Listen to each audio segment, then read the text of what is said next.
राधे राधे, जय श्री कृष्णा, जय श्री राम। कैसे हो आप सभी लोग? आई होप आप सभी लोग बहुत अच्छे होंगे। साथियों, आप सभी का त्योहारों के रंग में बहुत बहुत स्वागत है। तो आज की इस वीडियो में हम राधा अष्टमी की बात करेंगे कि किस दिन राधा अष्टमी मनाई जा रही है वृंदावन में या फिर पूरे देश में।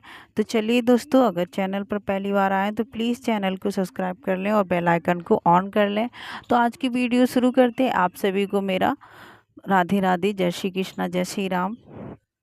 साथियों, आज हम राधाष्टमी की बात करेंगे कि राधाष्टमी का शुभ मुहूर्त क्या है, किस दिन रखी जाएगी ये व्रत। तो वैदिक पंचांग के अनुसार भाद्रपद माह के शुक्ल पक्ष की अष्टमी तिथि 10 सितंबर को रात 11:11 पर शुरू होगी और 11 सितंबर को रात 11:46 पर समाप्त होगी। राधा अष्टमी जो रहने वाली है वो मतलब 10 सितंबर को 11:11 पर तो शुरू होगी, 10 सितंबर की रात को। जो ख़त्म होगी, समाप्त होगी, वो 11 सितंबर को रात 11:46 पर समाप्त होगी। तो जैसे कि उदय तिथि के अनुसार मतलब हमारे हिंदू धर्म में जो शुभ तिथि मानी गई है वो मानी जाती है कि जो सूर्य उदय होने के साथ में जो भी तिथि चल रही होती है तो हम उसको शुभ तिथि मानते हैं। ठीक है, तो ये वैसे शुरू तो हो रही है 10 सितंबर को, लेकिन सूर्य भगवान तब तक उग चुके होंगे तो हमें 10 सितंबर को ये राधा अष्टमी तिथि नहीं मनानी है। हम 11 सितंबर को राधा अष्टमी मनाएंगे। ठीक है, तो याद रखिए कब मनाई जाएगी राधा अष्टमी। तो राधा अष्टमी 11 सितंबर को मनाई जाएगी दोस्तों। जैसे अब हम पूजा वगैरह करें राधा अष्टमी की उस दिन तो कैसे क्या करना चाहिए ये भी हम आपको आगे बताएंगे। तो ज्योतिषों की माने तो राधा अष्टमी पर प्रतियोग का निर्माण हो रहा है। इस योग का समापन रात 11:55 पर होगा। इसके बाद आयुष्मान योग का संयोग बन रहा है। इन योग में राधा रानी संग जगत के पालनहार भगवान कृष्ण की विधि पूर्वक पूजा करने से साधक की सभी मनोकामनाएं यथाशीघ्र पूर्ण हो जाती हैं। राधा अष्टमी भाद्रपद माह में मनाई जाती है। इस दिन राधा रानी संग कृष्ण जी की पूजा की जाती है। राधा रानी की पूजा करने से मनोवांछित फल की प्राप्ति होती है। साथियों, हमें राधा और कृष्ण भगवान की साथ में पूजा करनी चाहिए, भले ही राधा अष्टमी है। 11 सितंबर को राधा अष्टमी है। यह पर्व हर वर्ष भाद्रपद माह के शुक्ल पक्ष की अष्टमी तिथि को मनाया जाता है। इस दिन श्री जी एवं भगवान कृष्ण की पूजा की जाती है। साथ ही उनके निमित्त राधा अष्टमी का व्रत रखा जाता है।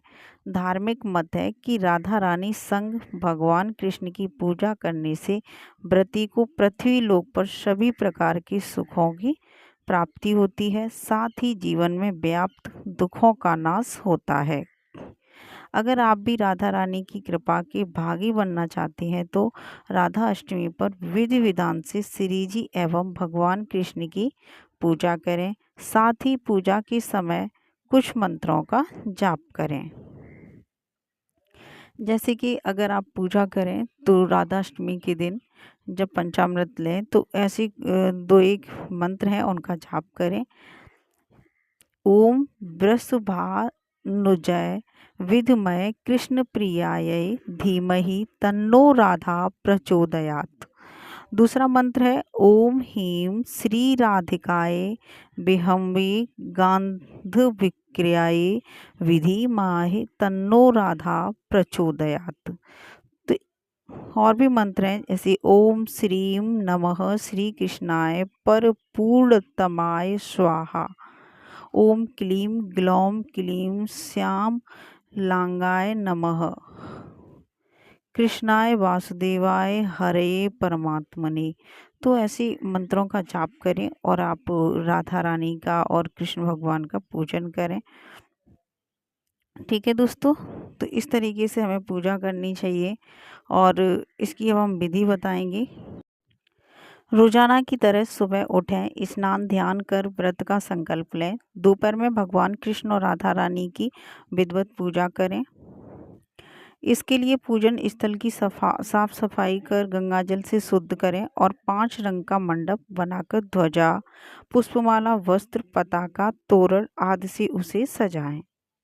मंडप के भीतर षोडश दल के आकार का कमल यंत्र बनाएं और उस कमल के मध्य में दिव्य आसन पर श्री राधा रानी कृष्ण भगवान की युगल मूर्ति पश्चिमाभिमुख यानी कि पश्चिम की तरफ जिसका मुंह हो स्थापित करें। सब परिवार पूजा करें। राधा रानी और कृष्ण जी को धूप दीप फूल फल अगरबत्ती मिठाई अर्पित करें। उनकी स्तुति और आरती गाएं। एक माला ओम ह्रीं श्री राधिकाय नमः मंत्र का जाप करें। दिन में हरि चर्चा करें और रात में नाम संकीर्तन करें। एक समय फलाहार कर मंदिर में दीपदान करें।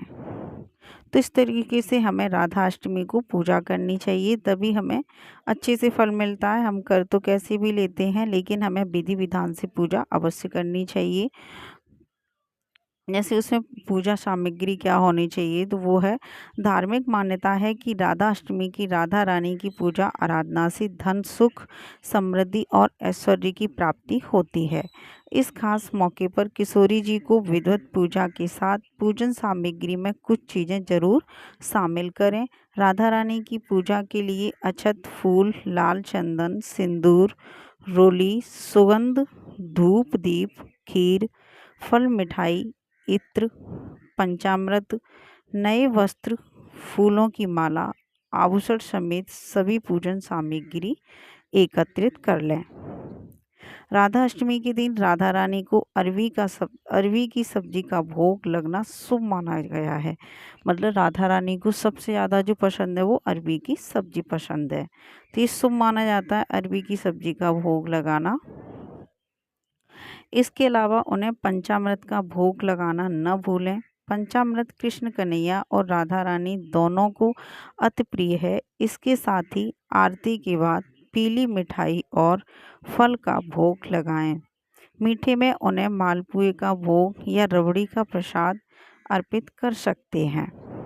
ठीक, अगर आप मीठा का भोग लगाएं तो उसमें रबड़ी का भोग और मालपुआ भी बना लें, तो इसका भी हम भोग लगा सकते हैं, क्योंकि राधा रानी और कृष्ण भगवान दोनों को ही ये दोनों भोग बहुत पसंद हैं।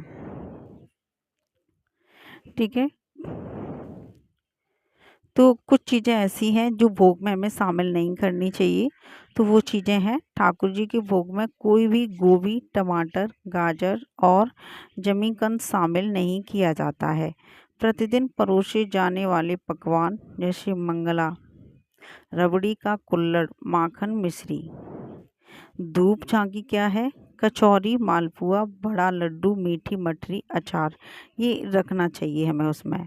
ठीक है, श्रृंगार झांकी में क्या होगा, खीरसा दूध से मावा बनाकर उसमें चीनी मिलाकर पेड़े का आकार दिया जाता है। यह बंगाल में बनने वाली विशेष मिठाई है। अच्छा, जो राजभोग झांकी होती है उसमें क्या क्या होगा, तो वो हो चावल फुलके दाल एक सब्जी खीर कभी कभी चटनी नमकीन चावल मूंग चावल का खिचड़ा। तो ऐसी चीज़ें राजभोग झांकी में निकलती हैं। साथियों, आपकी इच्छा है, आप कैसे भी सेलिब्रेट कर सकते हैं। आप सभी को बहुत बहुत शुभकामनाएं राधा अष्टमी की।